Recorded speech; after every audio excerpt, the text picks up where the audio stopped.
Since childhood, I had dreamed of a family. I imagined a loving and supportive wife, wonderful children, and a happy life. But just when I thought my dreams were about to come true, everything collapsed. My wife suddenly decided that she needed a little more time before starting a family. Jim Dees, a baseball analyst for the Chicago Cubs, never ceases to amuse me. One Saturday afternoon, I was watching my favorite Cubs play against the Cincinnati Reds on Marquee Sports. Dees was distracted from the game at the historic Wrigley Field Stadium, known for his impressive career with the Houston Astros. I couldn't help but admire the cute kid in the stands, and this moment became a kind of calling card for him. Like many others, I was looking forward to the moment when Dees would notice a young fan in the crowd. The excitement increased when the Cubs won 7-2 in the fifth inning, and the Reds changed pitchers. At that moment, my wife of 6 years entered the room with a beer for me and a glass of wine for herself. I couldn't help but turn my attention from the game to my wife. "I'm sorry, dear, but seeing my wife in tight short denim shorts and a tight top was much more interesting for me," I said. "Enjoying your childhood time, huh?" My wife teased me, looking at the big screen. "Yes, but nothing beats quality time spent with my wife," I replied, making her blush as she settled down next to me on the couch. I couldn't help but admire her as she sat there. "You guys are just so predictable," she giggled, puffing out her chest slightly and shrugging her shoulders. We sat in silence watching the Cubs score 2 more goals until Vivian decided it was time to chat during the commercial break. Vivian was happy to suggest going to Chicago next weekend to start preparing for the birth of a child with fun. She suggested I go to the Cubs game while she went shopping or something. I caught Vivian's hint and gave her a sidelong glance. Innocently, I joked, "Are you sure you don't want to come to the game with me? Maybe I'm contagious or something." I felt her body press against mine. "I was thinking maybe we could both take some time to ourselves this weekend before diving into all the wedding celebrations and officially becoming a family," she suggested, giving me her captivating smile and shining blue eyes. She knew it was difficult for me to refuse her, especially when she used that charming smile. It's a tactic she's been using on me for the last 8 years since we got married. But at that moment, something about her offer didn't seem right to me. I didn't fully accept her idea, but I didn't reject it either. "Of course we can come up with something. Let's go to Chicago," I said without much enthusiasm. "We can both take a day off on Friday and go there on Thursday evening." Vivian seemed delighted with the plan. "I'll arrange everything, trust me," she said impatiently. The thought of our trip didn't leave my mind until late Friday night in our hotel room when I turned on the TV to watch ESPN. By that time, we had already had lunch at a local diner and visited the Shed Aquarium. I asked Vivian, thinking about my evening attire. There was silence before she answered, and I noticed a shiver run through her body. "Well, for you, today is the Cubs game against the St. Louis Cardinals. You'll be sitting right behind the Cubs dugout at third base, where you can enjoy food and drinks," she explained. "As for me, I plan to have dinner, then drink and dance. I'll be at one of the high-class clubs in the city. I don't know when I'll be back, and I probably won't be free on Saturday when we get home. Sunday evening, we can have an intimate night without any obligations and start our journey towards starting a family." "Wait, are you serious? I can't let you go to Chicago alone for 2 nights and a day.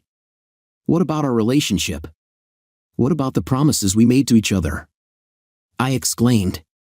Vivian looked at me as if I needed to explain everything slowly, which was probably true. We always talked about having children as soon as we turned 30, even before the wedding. "Remember," she concluded. "But I came to the conclusion that since most of the work will be on me, I deserve this, a small reward for it." "A reward? Are you serious?" "I don't recall the reward clause in our wedding vows," I grimaced in displeasure. "You may not be experiencing the physical changes and sacrifices associated with carrying a child for 9 months or postponing your career for the sake of raising a child, but I am. I'm the one who works hard to support our family and misses such important moments as a child's first word. Shouldn't that mean something?" I asked, my tone bordering on pleading. She dismissed my concerns as unimportant. "We've been together for 8 years, Q. Have I ever given you a reason to doubt my love or loyalty?" she asked. "No," I replied. "But I want something for myself. A bonus. A weekend romance. Not love, just a desire for a day and a half. After that, we can forget about the birth control pills, and it'll just be you and me forever. But all I hear is me, me, me. I snapped. They say there's no me in team, but there's no me in us either if you do that. We won't be us anymore. Are you saying that you and I will stay together forever if I agree to this? What happens if we decide to have another child? Will the situation be the same? In any case, it won't happen soon. Do you see the scar from the surgery on my forehead? I asked. I didn't ask for your consent, Q. I don't need it, she stressed. I just told you about our plans. I'm quite capable of making decisions about my body. It won't change our relationship. If you drop your ego, it's not about my ego, baby. Before I think about my ego, I need to deal with your extreme selfishness, I snapped. Maybe I should find the same kind of entertainment as yours. Her expression changed, the superiority she had shown a few minutes ago disappeared, and she began to look insecure. You take the car, and I'll take an Uber to get to my destination, she said, seeming to realize that I'm not the kind of guy she assumed. Disappointed, I shook my head and, grabbing my keys and phone, left the room without looking back. I could almost hear her suggesting that I go to the baseball game as a loyal but soon-to-be devoted partner.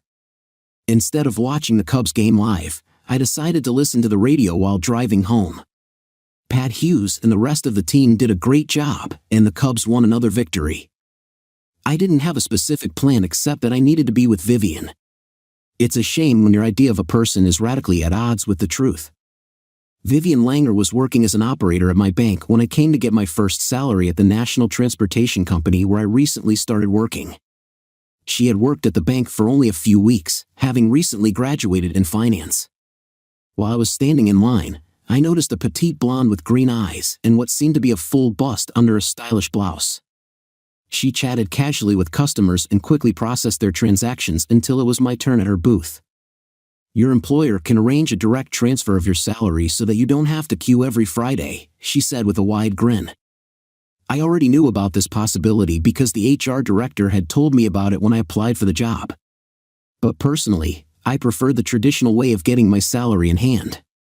As a child, I spent summers working for my father, and at that time, electronic transactions were unavailable. That's why I'm used to cashing checks in person. It's convenient for me, and it also gives me an excuse to visit you, I replied. Her cheeks flushed with a charming blush, and her smile shone with warmth. While she was anxiously biting her lower lip, I couldn't help but notice a spark of mutual attraction between us. Over the next 2 weeks, I tried to always stand in line at Vivian's cashier's window, even if it took a little longer to do so. Despite the attempts of another cashier to lure me to her place, I politely refused and went to Vivian, who kindly accepted my choice. Although I pride myself on my calmness and rationality, I must admit that I feel at ease and confident in the presence of women. A week later, I plucked up the courage and finally asked Vivian out on a date, to which she agreed. I soon discovered that Vivian is not only sociable and intelligent but also comes from a wealthy family that continues to provide for her in a certain way. After meeting her parents, I learned that her father, a well-known lawyer in our city, is strongly attached to his only daughter. It became clear that Vivian was used to getting her way thanks to her father's wealth and connections. As Vivian and I moved up the career ladder at Bishop Enterprises, we found satisfaction in our achievements, much to the delight of her parents. John Langer, Vivian's father, emphasized the importance of maintaining the lifestyle Vivian was used to.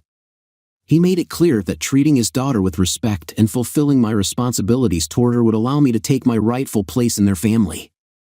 But he warned that mistreating her or harming her would be unacceptable. Be careful. If you cross my path, you'll have an enemy for life, John warned me. My name is Quincy, but most people, including Vivian, call me Q. There is a tradition in our family that the firstborn in 4 generations is called Quincy. Since my uncle's passing, my parents call me Q. Vivian's parents are the only ones who do not adhere to this tradition. All the members of the Langer family, except John and Barbara, know me as Q. A year and a half after our first date, Vivian and I had a beautiful wedding, which surprised not only me but also my parents. The ceremony was conducted by a state judge, and among our guests was a United States Senator whom Vivian affectionately calls Uncle Isher. Before tying the knot, Vivian and I decided to wait until we were 30 before starting a family. In order to move up the career ladder and improve our financial situation, we decided to go to Chicago for the weekend shortly after her 30th birthday. In a hurry shortly before midnight, I packed 2 suitcases and put the most valuable things in the trunk of the car. I called my younger brother Bill, who agreed to let me stay at his place an hour away while I sorted things out. Both he and his wife promised to keep my whereabouts a secret, even if it meant hiding it from my wife. As my 30th birthday approached, I was preparing for a weekend trip to Chicago, wanting to relax and reflect on my career and finances.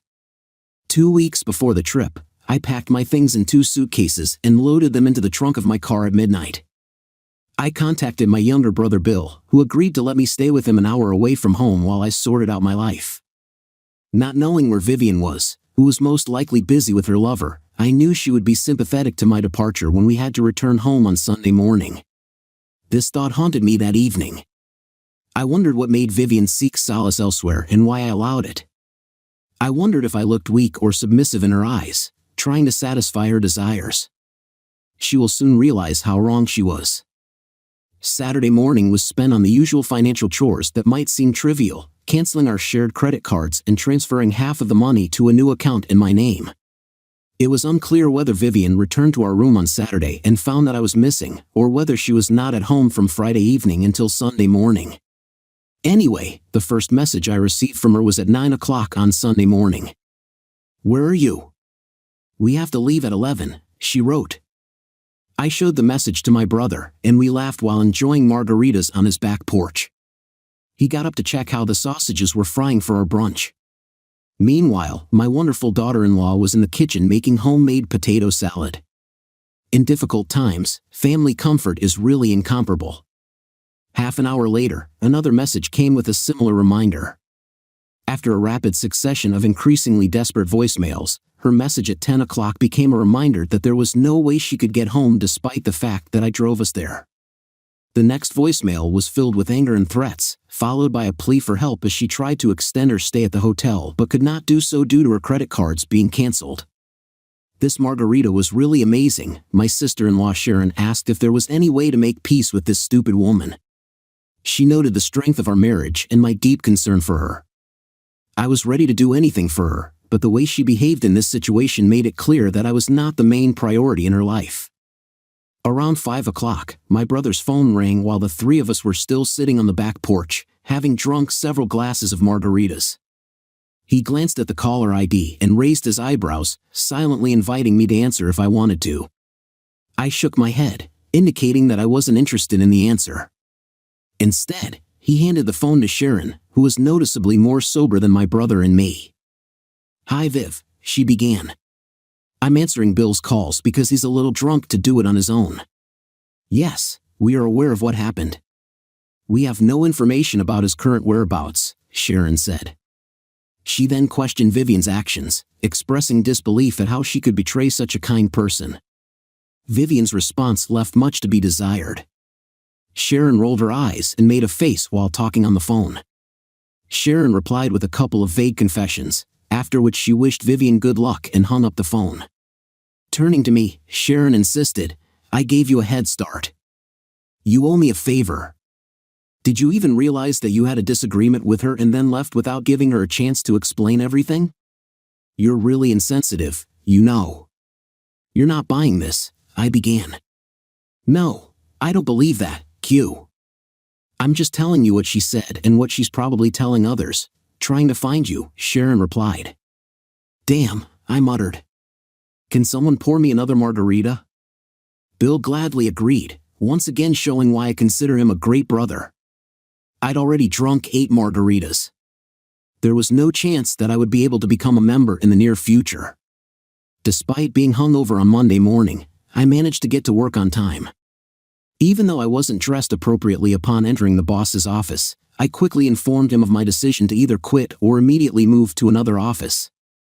I told him everything, even mentioned my vague idea of temporarily disappearing. I hoped this would give me the opportunity to take a break from my wife, or rather from my domineering father-in-law who may spend some time looking for me, if at all. In addition to requesting a transfer, I also asked the boss to officially change my name to Oliver, my middle name, and to keep any information about me secret within the law. After the boss agreed on my next job, I went to the office in Santa Fe, New Mexico. Half an hour later, Oliver Navarro was starting a new life, leaving behind old ties with Indiana and Bishop Enterprises. A week later, I started my duties in a 2-room apartment provided by the company for my new single life. So that my wife could not track my calls and bills, I decided to buy a new phone and change the provider. I shared the new number with only a few trusted people at home, not counting my parents. My brother informed me that my mother disapproved of my actions and seemed to support Vivian. I didn't want to face her judgment and risk her giving my number to Viv. Unfortunately, my father unwittingly found himself in the middle of this conflict. I knew that if I gave him my contact details, Mom would most likely convince him to share them, which would cause potential tension between us. That's why I decided not to involve him in this case. Fortunately, Bill and Sharon were reliable confidants, and I was sure that Mom would not be able to get my number from them, despite her persistent attempts. Vivian also tried to make contact, but according to Bill, it took her a week to realize that I was out of town. How can we build a relationship if we can't talk, if we can't solve problems? She asked Bill. Maybe he doesn't want to fix the situation, Viv. You really upset him in Chicago, Bill recalled his response to her. It's only been a couple of nights, Bill, she defended herself. Maybe not for you, but for him, it was everything, Bill replied. Over the next year, my career in Santa Fe continued to develop. I didn't really strive for a social life, but it was practically non-existent, and I was quite happy with it. From time to time, I asked Bill to clarify if I was legally married. To my surprise, Viv did not start the divorce process. I wondered why this happened. From time to time, I met with colleagues after work, but it wasn't until I lived in Santa Fe for about 1.5 years that I finally went on a first date. Bob Seger described her as a stunning woman with dark hair and mesmerizing eyes that radiated a certain attractiveness. She was of mixed ancestry, part Pueblo and part Hispanic, and her powerful legs were especially impressive, especially when we found ourselves in bed together. We crossed paths several times, but soon I realized that she was looking for a permanent relationship, and I couldn't offer it to her. 2 months later, I met Evangeline, known as the Born Angel, in my favorite cozy pub. Sitting at the bar, the woman exuded classic Irish charm with dark red hair, freckles, and bright blue eyes. It soon became clear that she also had a well-known Irish temper. I was still in my jacket and tie, tired from a busy day at work and sipping from a shot glass of Jack Daniel's Tennessee Honey. Suddenly, a woman's voice rang out, asserting, "The one at the bar is mine, girls. You'll find everything to your liking here." As a group of women entered, observing their clothes, I came to the conclusion that they had recently finished a shift at a nearby factory. They were all dressed in jeans and work shirts. The woman walking towards me had her shirt partially unbuttoned, showing off her revealing cleavage. I couldn't help but notice her gait and bouncing breasts. "What do you have for dinner tonight, Mr. Fancy Dresser?" she asked with a wide smile, her eyes sparkling. "Tennessee, dear. Do you like it?" I replied. Angel and I spent a wonderful evening chatting, dancing, and enjoying drinks. She shared that she rarely goes out, thanks to the nanny who looks after her 2-year-old child. With some embarrassment, she admitted that she did not know who the father of the child was. Unfortunately, I drank too much alcohol and was left alone, suspecting that I was drugged by 2 men with whom I was spending time at a party. This night has taught me some important lessons. My friends and I always make sure that we never leave the bar with a man unless we came with him. We all leave together, or at least in pairs, she said. But my daughter is a real blessing. She is the most important thing in my life. She took out her phone, tapped it a few times, and showed me a picture of a cute baby. "Do you have children?" she asked. "I don't see parenthood in my future," I replied, starting the story about my trip to Santa Fe. I talked about the difficult situation I found myself in. After listening to my story, the girl asked if I was still married to the woman in question and strongly advised me to deal with this issue. I admitted that I knew this was how it should be, but at that moment, I was more focused on leaving as soon as possible. In addition, there was the problem of communicating effectively with her. Angel and I started with a few one-on-one walks and then gradually introduced her daughter, Eleanor, to our adventures. Eleanor hesitated at first but eventually warmed to me when I knelt down and began to actively communicate with her. I had read about this approach, and whoever suggested it was truly brilliant. Angel quickly recognized me as her favorite, as Eleanor often sat on the floor while Angel and I cuddled on the couch. Eleanor crawled into my lap like a puppy and fell asleep, which not only impressed Angel but also brought me joy. Despite our deep understanding, the topic of exclusivity never arose between Angel and me. From the very beginning of our relationship, she openly said that she sometimes dated someone else. I knew that Angel and I didn't have any serious obligations, so I didn't mind her maintaining another relationship. But as they say, assumptions can be deceptive. I assumed that Bobby, the man in Angel's life, was a man. We never talked about Bobby, just as I assumed she didn't talk to him about me.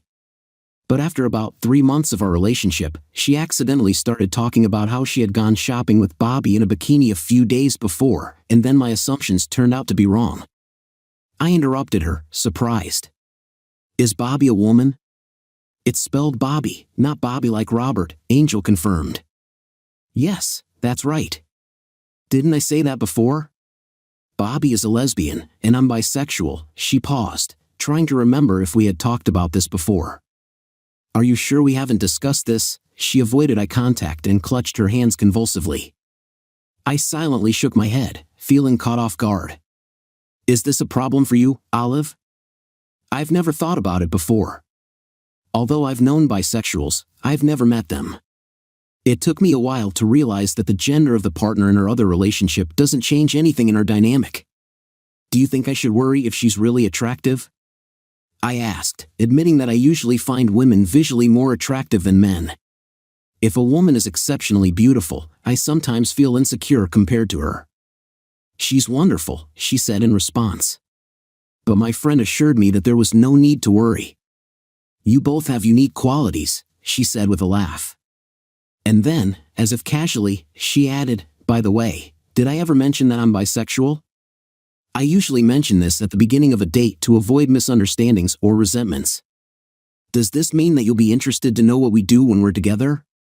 Are you that curious? She asked playfully. No, I never wanted to invade your privacy when I thought Bobby was a man, and the same thing is happening now that I know she's a woman. We're not in a serious relationship, and your personal life is yours as well as mine. So she's attractive, right? I pretended to be serious, but she saw right through me. Who do you think Eleanor likes best? I asked in a joking manner. Of course, you are, she replied with a smile. As a result, I became Eleanor's second assistant, getting permission to pick her up when Angel was late at work. I even installed a child car seat in my Mustang to ensure safety during our trips. When Bobby Clarkson's name popped up on my phone a few months later, I didn't immediately pick up the connection. Angel didn't tell me Bobby's last name, so when she called me, I realized something was wrong. When I picked up the phone, a feeling of anxiety settled in my stomach. Bobby was beside herself with excitement and broke the terrible news that Angel had been in a fatal car accident on her way home from work. Authorities contacted Bobby after they found Angel's phone, where she was mentioned several times in the call history. Bobby rushed to the hospital and found out that Angel had passed away. Overcome with grief, Bobby remembered that Eleanor needed to be picked up from the babysitter, and Angel allowed her to do it. We agreed to meet at Angel's apartment after I picked up Eleanor. Arriving at the apartment with a confused child, I found Bobby sitting in the kitchen and crying uncontrollably. She was hugging Eleanor tightly, and tears were streaming down her face. We hugged tightly for what seemed like an eternity, two adults and a confused toddler clinging to each other. After a while, we reluctantly let go of each other, realizing that we had to focus on the child's well-being and determine our next steps. Putting together the scraps of information about Angel's life, we realized that she was an orphan who had no living relatives. We had to take care of Eleanor until the appropriate authorities could be found to take care of her. Bobby and I bought some cans of tuna for sandwiches, and I found a pack of juice and chips to feed Eleanor. As we mourned our dead friend, we discussed what to do with Eleanor next. It dawned on us that according to the law, she belongs to the state and most likely will be transferred to a foster family. And this thought weighed on both of us. Despite the uncertainty, we decided that keeping Eleanor with us was the best choice for her, even if it wasn't the most logical decision. We agreed that Eleanor would stay with us for the time being and would not be placed in foster care. As long as the state doesn't know about her, it won't interfere and send her away. We were determined to ensure that Eleanor would not be overlooked. Bobby questioned my ability to raise a child, to which I admitted that I didn't know much, but I was once a child myself. Despite my lack of experience, I was ready to take care of Eleanor. "This is not exactly the comfort I was looking for," I said. Over the next hour, we discussed various options and worked out an action plan for Eleanor. As a result, we decided that I would give up my apartment, move in with Angel, and become the main caregiver for the child, with kindergarten providing additional support. Bobby agreed to help me regularly, even though neither of us had any experience with children. "Do you know the old saying?" she asked with a smirk. "The blind leads the blind." Her joke finally broke the tension in the room, and I giggled. "Actually, it's the blind leads the blind," I corrected her with a smile, "but your version is definitely funnier. By the way, I'm Oliver Navarro." "It's nice to officially meet you, Bobby," I said, holding out my hand for a handshake. She glanced briefly at my hand and then stepped forward to greet me without shaking hands. I hugged her sorrowfully, already feeling the weight of Angel's absence. "God, I'm going to miss her so much," she whispered. "Me too," was all I could say. The next morning, I called my boss and asked for a few personal days to deal with Angel's passing. Bobby and I decided to cremate Angel's body. It took Eleanor, Bobby, and me a while to get used to the new daily routine. Bobby came to the apartment almost every evening after work. We both took turns cooking, and it was clear why Eleanor liked her so much. She was smart, funny, and energetic, just like Angel. Angel was tall, blonde, blue-eyed, and had curves in all the right places. I loved spending time with her, and I missed her on the evenings when she didn't come. Bobby and I often talked about our feelings for Angel until late at night. 3 months later, Bobby finally plucked up the courage to talk to me one evening after putting Eleanor to bed. I was sitting on one end of the couch in the living room, and Bobby was standing next to me, casually crossing her legs, a move that most women do effortlessly but many men find difficult. "Yes," I replied, stretching the word, feeling a sense of anticipation. "Oliver, how would you like us to move into a bigger apartment, and I could move in with you permanently?" Bobby suggested. "It would be more practical for us to cooperate and take care of Eleanor together. I am very attached to the child and strive to become a mother to her. You could also play the role of a father.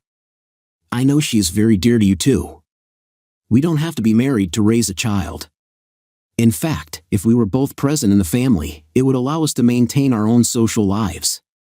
Since we are friends and not romantic partners, there should be less chance that we will break up, as happened with my wife." Despite Bobby's undeniable beauty, I didn't even think to take a step towards her because of her interest in women, which I respected. But I couldn't deny the strong feelings I had for her. Our mutual love for Eleanor brought us closer, and as a result, our friendship became even stronger. Our bond was based on a shared devotion to Eleanor, and the lack of romantic or intimate tension between us only strengthened our friendship. The three of us became like a close-knit family, especially when Eleanor started calling us Mom and Dad, a habit she picked up from other children in kindergarten. It's amazing how just 2 simple words can have such a profound effect on us adults. When Eleanor first called me Dad, my heart was filled with happiness, and when she called Bobby Mom, it seemed to touch Bobby deeply.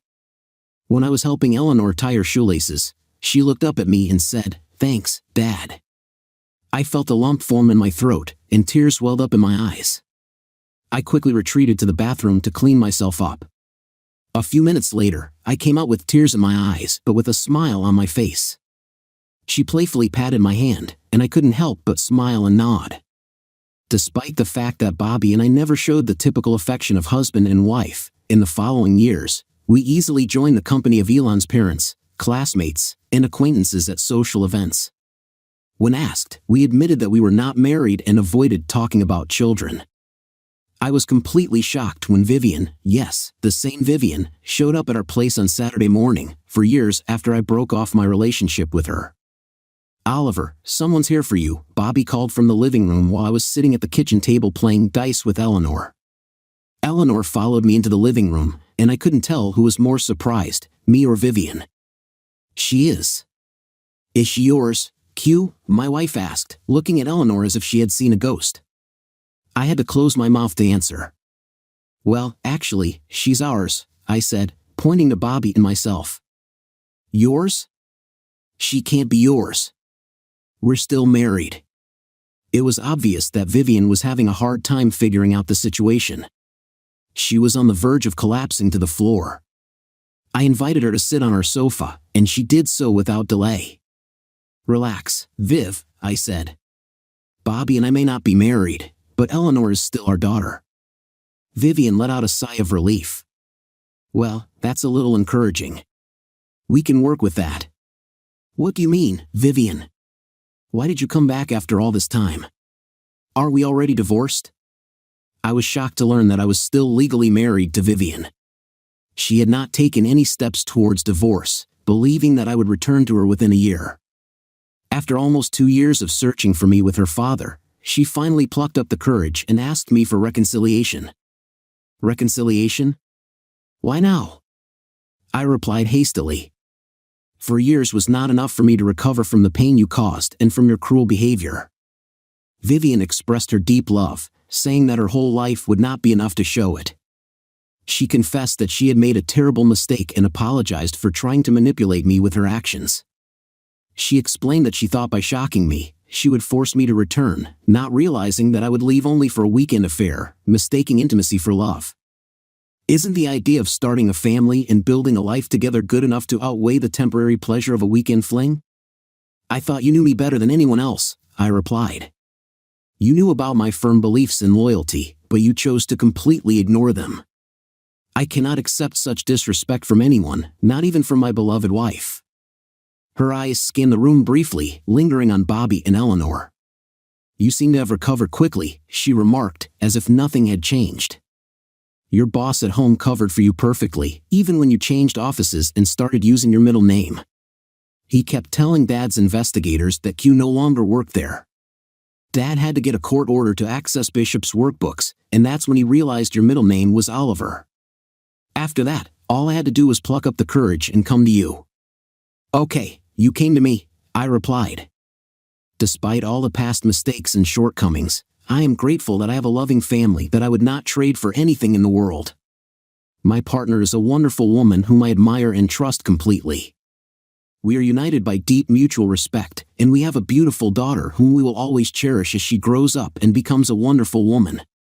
Together, we make a strong team, and I take great pleasure in being a part of it. As I once said, there is no I in team, and there is certainly no I in us. My words were uttered with passion, reaching almost to a scream. For the first time, Vivian showed genuine remorse. After a quick glance at Bobby and Eleanor, I went over to my loved ones, and we hugged tightly. It's going to be okay, my dear. Now I understand everything, Q, Vivian said softly, looking at us. I will file for divorce on the grounds of abandonment of marriage as soon as I return home. I don't need any financial support from you. I hope I'm not asking too much of your selfishness. I'll try my best, Q, but that's all I can guarantee. Maybe with time, before I could finish my sentence, Vivian got up from the couch, smiled faintly at me, and left the apartment forever, and possibly my life. Bobby sent Eleanor upstairs to play, and she sat next to me on the couch, our knees touching. I saw the same expression on Bobby's face as before. Did you really mean what you just said to your wife, that she asked. Absolutely, I confirmed. I know there are no romantic feelings between us, but I care about you. I completely trust and respect you, and I believe you also respect me. I can see that you care about both of us. In general, do you understand? I understand, she replied with a simple smile. Even after the divorce, I didn't want to return to the dating scene. Before marriage, I didn't attach much importance to this, but now that I have a family, it has become even less important.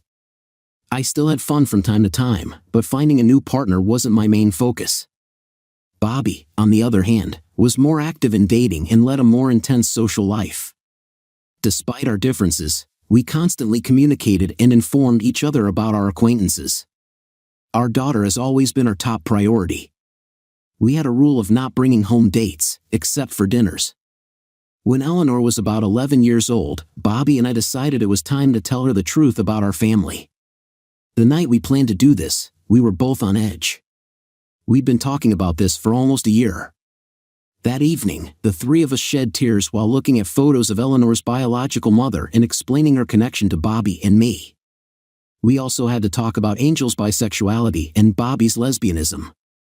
In addition, we had to justify our choice not to give Eleanor to the state but to educate her ourselves. We may not be blood relatives, but we are connected by love, Bobby concluded. Eleanor looked confused and worried as she digested the information we shared with her. She was an intelligent and perceptive child, and after a few days, it seemed that she understood and accepted our explanations. "Couldn't you just let the custody service pick me up? Wouldn't that be easier for both of you?" she asked over dinner. "Doing the right thing is not always easy," I replied. "I've never doubted my decision, except perhaps when you got sick and threw up on my new suit at your 6th birthday party. And I'm sure Mom didn't doubt it either." Bobby, who had tears in her eyes, nodded, wiping her nose with a napkin. Apart from our individual friendships, Bobby and I had created a strong bond as a couple. We met with friends from time to time. Bobby loved dancing, and occasionally, we would join in the fun. She was definitely a more skilled dancer than me, but I had to make an effort to keep up with her. Our friends, who knew we weren't a couple, often commented on how well we complemented each other on the dance floor. Although Bobby sometimes danced with other friends during our outings, she always politely declined invitations from unfamiliar men, for obvious reasons. Despite her charm, she never lacked attention from both sexes. However, when one such incident occurred after she returned to our table from dancing with our friend John, a younger man seemed offended by her refusal. "Come on, honey, I'm better than the guy you just danced with or the one you're sitting with," he insisted, grabbing her wrist and trying to pull her back onto the dance floor. Despite being slim, tall, and in decent shape at the age of 41, I couldn't just watch someone mistreat my friend. So, I took action. I grabbed the hand holding Bobby's wrist tightly, twisted it, causing the young man to cry out in pain, and then let Bobby go. But it was a serious mistake on his part. Freeing herself from his grip, Bobby quickly turned to him and delivered a precise knee strike. "Oh, did I mention that she played college football?" The young man fell to the floor, hitting his face on the table. When the bar manager and the bouncer came to our table, they found a young man curled up in a fetal position, his face covered in red liquid.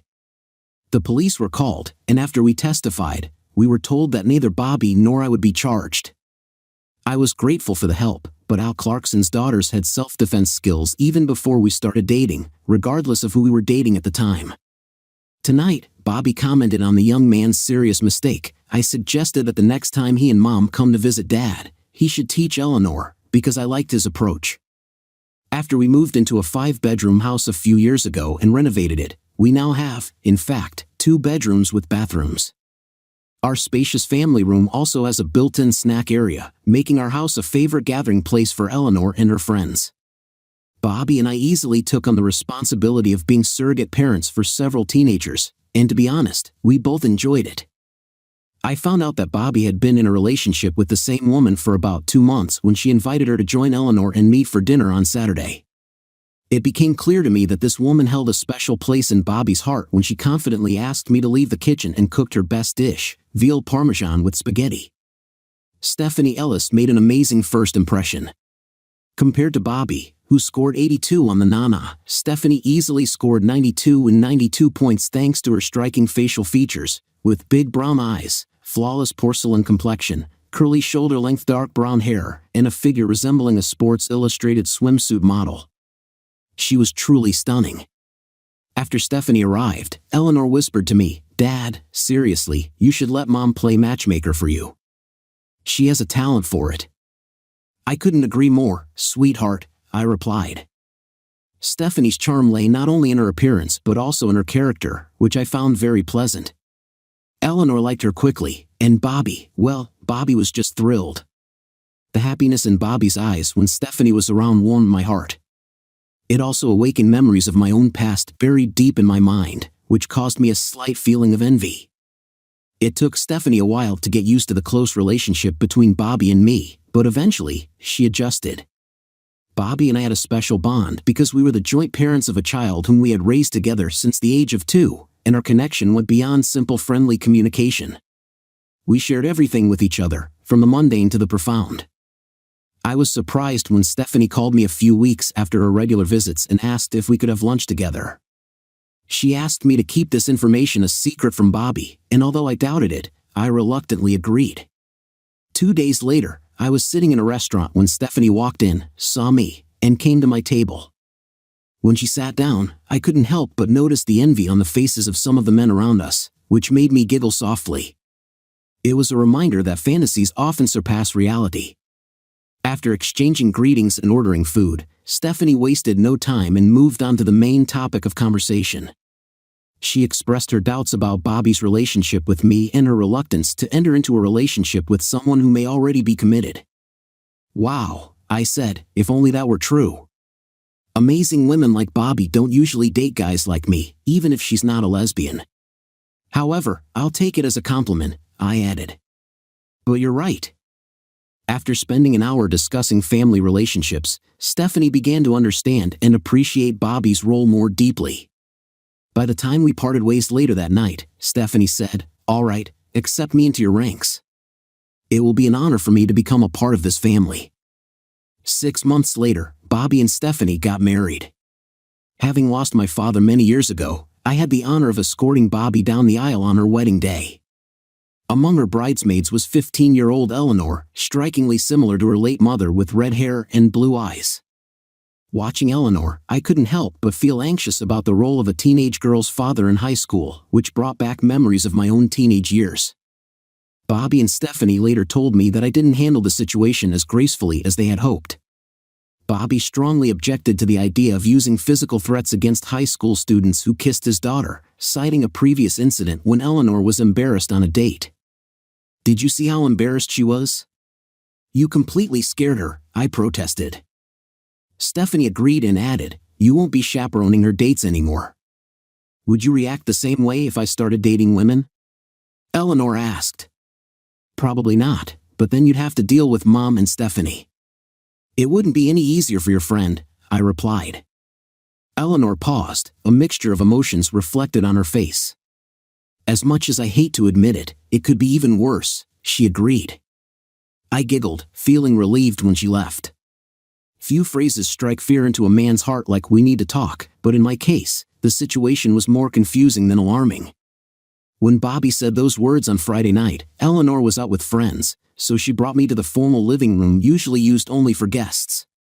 Stephanie was already there and looked visibly nervous when I entered. She handed me a glass apparently filled with Angel's Envy rye and gestured to a cozy armchair with a padded back for me to sit in. Bobby and Stephanie were sitting on the couch, each holding a glass of white wine. I felt completely confused. "Do you understand me, ladies? I sincerely apologize for any mistakes I may have made, and I assure you they won't happen again," I said sincerely. "Never," I added firmly. The two women exchanged puzzled glances until Bobby finally understood the situation. "Calm down, Oliver. It's not what you're imagining, but let's keep this apology handy for any future mistakes, okay?" Bobby laughed. "I have a request for you," she continued cautiously. She looked at me, then swallowed nervously and tried to speak, but with difficulty. Finally, Stephanie intervened. "Is it possible? Can we borrow some of your seed, Oliver?" Stephanie said. There was an awkward silence in the room, and we all exchanged nervous glances. Excuse me?" I stuttered, feeling the full weight of the moment. "Oh, why is this so difficult?" Bobby muttered to herself. Finally, Bobby spoke, breaking the tension. "Stephanie and I talked and decided that we want to have a baby. We were wondering if you would like to help us with this," she said, and her words hung in the air. It took me a moment to realize what I had just been asked to do, and then a slow smile spread across my face. "This might be the biggest smile of my entire life," I exclaimed, causing a burst of laughter in the room as the two women jumped up and down next to me like cheerful schoolchildren. "Why did you choose me?" I asked. When the excitement subsided and we settled back into our seats, they looked at each other with wide smiles. "It may be hard to believe, but we chose you for your intelligence, charm, respectful attitude, good looks, and physical fitness," Bobby said. "You're a wonderful father and a wonderful person. We thought it would be great if our child inherited some of these wonderful qualities." I rarely cry, but that day was an exception. I cried like a newborn. "If you're interested, I can sell you my half of the house so you can." No, Bobby interrupted. "We really want you to stay with us. We were hoping you'd help us raise a child like we've raised Eleanor together. I think we've done a great job with her, don't you? I am very proud to be raising our daughter, and I really enjoyed this journey, although I was a little worried about Stephanie's thoughts." It turned out that she had already thought it all through. Stephanie noted that research shows children develop well if there is both a mother and a father in the household. Then she considered how a child with two mothers, a father, and a sister would develop. Before Eleanor left for college, through tears, I managed to express my gratitude. "I love you all so much," I sobbed. Later that evening over dinner, Eleanor and I shared our plans. Jumping up from her seat, she hugged Bobby and Stephanie tightly. "I can't believe I'm going to be an older sister. How incredible is that?" Eleanor exclaimed joyfully. 2 months later, Bobby, Eleanor, and I eagerly awaited Stephanie to come out of the bedroom to confirm her pregnancy. When she emerged with tears of joy, we all hugged together. Personally, my heart was filled with emotions. Remembering that just over 13 years ago, I couldn't have imagined I'd have the opportunity to become a parent again, I was on the verge of tears. The family, as I understood it, can take on different shapes and forms. I have always admired Eleanor for her intelligence and how she has matured over the years. She calmly coped with all the challenges in our family, even when teased by others. Despite potential obstacles, such as Bobby being a lesbian, Bobby and I not being married, and each of us having different last names, Eleanor rarely expressed dissatisfaction with the difficulties she faced. As our family expanded with new members and surnames, we decided to keep Eleanor's original surname as indicated on her birth certificate. Despite criticism from others, Eleanor was liked by her peers and often invited them to gatherings at our home, whether they were football friends or bandmates. While children were generally more inclusive, some adults were less accepting. Sometimes we heard rumors and gossip from adults, but the atmosphere usually calmed down, perhaps because few people wanted to challenge Bobby, known for her quick wit and fierce defense of our family. Eleanor placed second in her class and was chosen to deliver the graduation speech. Despite my verbal talents, when I offered to help her, she said I had already done enough and no longer needed assistance. Strangely, she never rehearsed her speech in front of me. I looked forward to hearing Eleanor's speech, but unfortunately, I had to wait. With Bobby and Stephanie on the day of graduation, when we entered the hall with Robert Alex Ellis, who was almost a year old, we were constantly stopped by women admiring the baby, which caused delays. Eleanor's speech was scheduled as the second address at the ceremony, and I couldn't help but chuckle when I saw its title, "I'm Not on the Team," printed in the program. Her speech focused on the power of teamwork to overcome personal flaws and emphasized the importance of working together. Using our family as an example, she demonstrated how our differences could create a strong and successful group. That day, I felt a deep sense of pride listening to her words. Eleanor's speech brought many to tears. The whole family went on a trip to Arizona State University to see Eleanor off for her freshman year of college. We left Santa Fe earlier than planned, which allowed us to enjoy some tourist attractions before bidding farewell to Eleanor. As we prepared to leave, we lined up to hug Eleanor one last time. Finding myself at the end of the line, I realized this order was intentional. "Dad, please promise me that you'll make more effort to find a good partner," she said when the others went to the car. In a low voice, she added, "I know finding a partner wasn't a priority for you while I was at home, but now that I'm gone, Mom has found a good partner. You deserve it too." "I'll try, but it's not easy to find someone like Stephanie," I replied. I was surprised when Robert started calling me Dad, and my heart filled with joy every time he said it. It surprised me that he called Bobby and Stephanie Mom, but they always knew who he was talking to, despite there being no noticeable difference in pronunciation. Both women always understood him perfectly. When Eleanor graduated from Arizona State University, she asked me to walk her down the aisle at her wedding, which was my main responsibility at that event. Bobby and Stephanie cheerfully and joyfully handled most of the important tasks. I mostly played a financial role and entertained my 7-year-old son, Robert. Although Jack Lacier seemed like a good guy to me, I firmly warned him not to offend my daughter. I promised I would only interfere in their marriage if Eleanor misbehaved. Jack seemed to understand, though his voice was strained, perhaps because I was holding him in a chokehold with one hand. Without hesitation, I felt it necessary to emphasize the importance of my actions as a father, despite already being in my 50s. I tried to keep fit by going to the gym 3 times a week. The wedding went great, and I appreciated every moment of this momentous day for my daughter.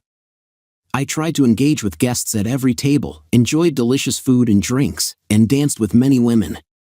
While chatting with friends, an energetic woman with silver-purple hair grabbed my arm and dragged me onto the dance floor. "Do you have any height requirements for your partner, stud?" she joked as we danced, eliciting laughter from our friends. "By the way, I'm Aunt Deb," she added when we settled down on the dance floor. She greeted me, "I'm Jack's mom's best friend. In the past, I even changed your new son-in-law's diapers from time to time," she said mischievously, mentioning her nephew's praise and a warning about my infamous chokehold. Flashing a flawless smile and bright blue eyes, she took my hand, and we started dancing. I couldn't help but admire her athletic physique, reminiscent of a gymnast's body. As the music filled the room, I noticed how gracefully she danced to lively melodies. When a slower song started playing, she closed the distance between us. "You must be working out a lot," Deb remarked as we walked hand in hand to the bar for a drink. I felt like she was marking her territory, and it didn't bother me. But if that was the case, she would have to get past Bobby and Stephanie, who were known as the American version of the Spanish Inquisition. I led her to our table and began to introduce her. I was relieved when my 2 best friends decided to give her some time before peppering her with questions. "I'll get you another drink," I said with a smile and stood up. Jack's mother approached me at the bar and looked over at Deb, who was sitting with Bobby and Stephanie with a satisfied look. "She seems to have a short temper, but I've heard the 3 of you take great care of each other," Mara Lasser commented. "Let's see how she handles all the questions." Having been instructed to wait a few minutes before returning, I followed it exactly. Mara took this opportunity to share some details about Deb's past. Deb was a little younger than me, 55 years old. She had been married for 15 years before discovering her husband's infidelity about 10 years ago. "Go on," Mara told me how Deb quickly figured out the situation, literally kicking her husband out the door. When I returned to the table 5 minutes later, I found 3 women laughing uncontrollably. Despite the cheerful atmosphere, I couldn't shake the feeling that there was more to this story. I felt even more restless than when I left.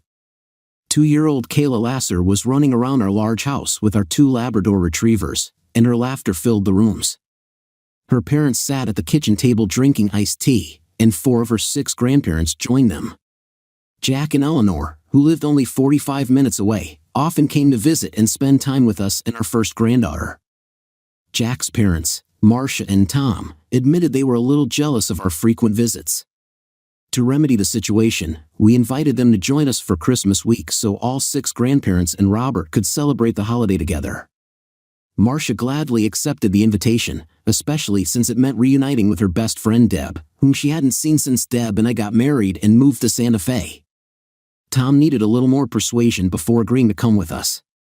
He admitted feeling uncomfortable around Bobby and Stephanie, acknowledging he had never had close relationships with lesbians before.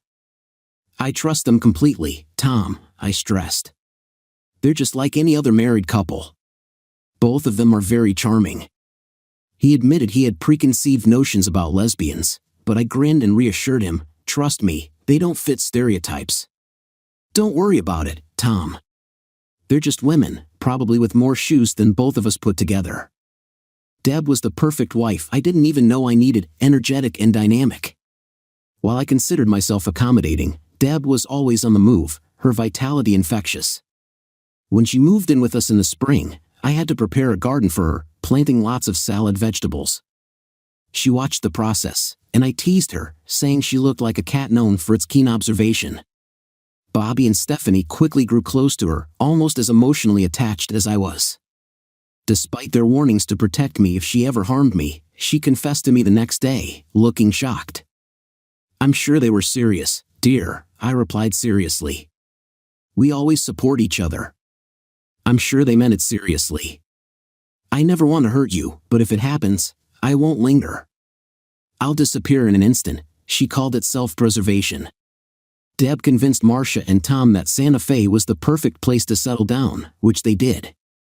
8 years later, they retired a little earlier than expected when the house next door to ours became vacant. Tom was thrilled to learn that Bobby was one of the Premier League's cheerleaders. Bobby was a fan of Arsenal, and Tom was a devoted Crystal Palace fan. Their conversations were like chatting in an English pub during a match, especially when their teams were playing against each other. When we gathered to watch the match between Arsenal and Crystal Palace, it was not uncommon to hear harsh phrases like "off, you idiot," or "you lost, old man." We quickly realized that football fans, or as Americans call them, soccer fans, are much more passionate than baseball fans, as Deb, Stephanie, Mara, and I soon found out. Jack and Eleanor decided not to take their 3 grandchildren to the Arsenal and Crystal Palace match. It was a beautiful summer evening in Santa Fe, and I was relaxing on the swing on the porch of my house, savoring a glass of Jameson Black Barrel Irish whiskey and feeling grateful for my blessings. Suddenly, my eldest granddaughter appeared from the back door and sat down next to me, leaning her slender body against mine. I couldn't help but notice how much she looked like her late grandmother, dark red hair and bright blue eyes. "What are you thinking about, Grand?" she asked, using a special nickname she had come up with for me. "I was just thinking about my life and how lucky I was," I replied. "And how?" she asked curiously. After taking a sip of whiskey, I thought about how to explain to a 9-year-old girl. "Well, honey, I've often encountered situations where at first everything seemed bleak, but in the end, everything turned out well. It's like when I hurt my knee, but then Grandma Deb cheered me up with ice cream," my granddaughter Kayla shared, her eyes shining with newfound understanding. I couldn't help but smile at her, pleased that she was getting my feelings. "Yes, that's right," I confirmed, feeling grateful for her understanding. As it became known to me, my ex-wife Vivian never remarried after our divorce. Her happiness could not be influenced by her influential father. Her selfishness greatly impacted her life, and at the age of 51, she died of substance abuse, surrounded by 3 cats.